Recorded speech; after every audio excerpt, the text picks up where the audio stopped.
তুমি বুঝেছ না বুঝে তুমি ভাবতাল করবে। শুনে রাখো, খুব শীঘ্রই ধ্বংস নিকটবর্তী, খুব শীঘ্রই ধ্বংস তোমার নিকটবর্তী। অতীতের শিক্ষা থেকে শিক্ষা নিতে হবে, অতীতের শিক্ষা থেকে শিক্ষা নিতে হবে। বন্ধু, একটা কথা মাথায় রাখেন, অহংকার, আমরা জানি অহংকার পতনের মূল। এই কথাটা আমরা বলি না? এই কথা বলেন না কে? অহংকার কিসের মূল? পতনের মূল। না, শুধু অহংকার পতনের মূল না, অহংকারকারীকে আল্লাহ পাক নিজে বলেছেন আমি ভালোবাসি না। অহংকার হলো আল্লাহর চাদর আর লুঙ্গি। যদি কোনো ব্যক্তি অহংকার করে, সে যেন আল্লাহর চাদর আর লুঙ্গি নিয়ে টানাটানি করলো। আর আল্লাহ পাক বলেন আমি অহংকারকারীকে ধ্বংস করে দেই, ধ্বংস করে দেই। ইতিহাস প্রমাণ।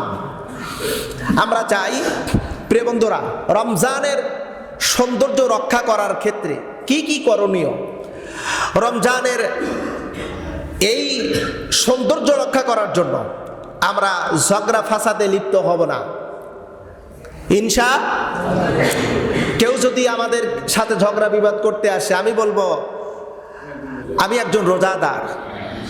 রসুল বলেছেন কেউ যদি তোমার সাথে মানে ওই যে পায়ে পাড়ায়া, বোঝেন না, আমরা বলি পায়ে পাড়ায়া, কেউ যদি মানে আগে আপনার সাথে গোলমাল করার নিমিত্তে আসলো, দুই চারটি কথা যখন বললো, আপনি তো বুঝতে পারলেন কি সোজা কথা নাকি বাঁকা কথা।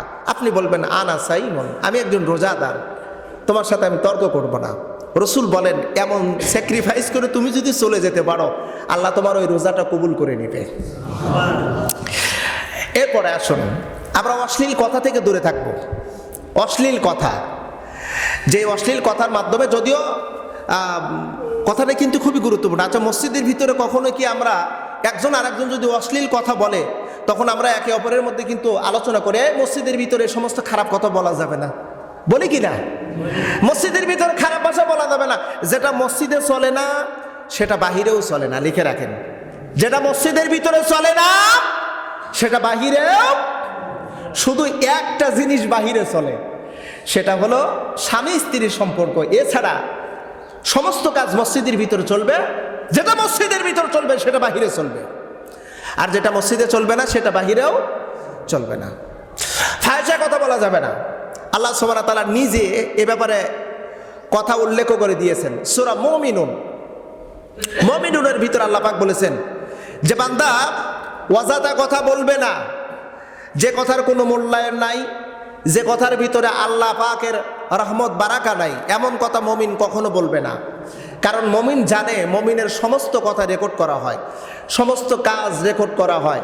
আজকে আমি আপনি নামাজ পড়তে এসেছি, এই আমার আপনার নামাজ, আমার আপনার এই যে সময় বসে থাকা মসজিদের ভিতরে, এগুলো সব কিছু রেকর্ড করতেছেন আল্লাহ।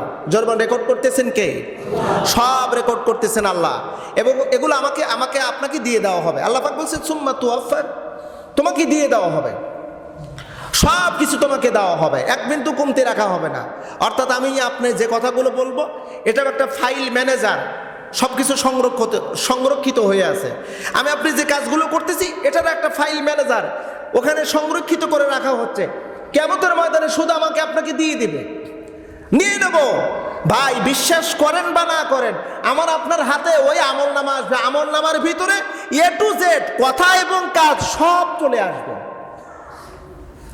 আল্লাহ পাক নিজেই বলবেন এ করো, পড়ো, তোমার আমলনামা পৃথিবীতে যা যা করেছো সব এখানে সংরক্ষিত আছে, ভালো অথবা মন্দ, কি কি করেছি সব কিছু দিয়ে দেওয়া হবে। আর আল্লাহ পাক বলবে এটাই তোমার জন্য যথেষ্ট। মানে আমার হিসাব আমাকে দিয়ে আল্লাহ পাক করাবেন, আপনার হিসাব আপনাকে দিয়ে আল্লাহ পাক করাবেন। সেখানে ওই উকিল ডেকে এনে এরপরে বিচারককে দাঁড় করাইয়া একে অপরের ভিতরে দুই উকিলের ঝগড়াঝাটি করে বিচারক পরে রায় দিবে, না না, ওই সুযোগ নাই।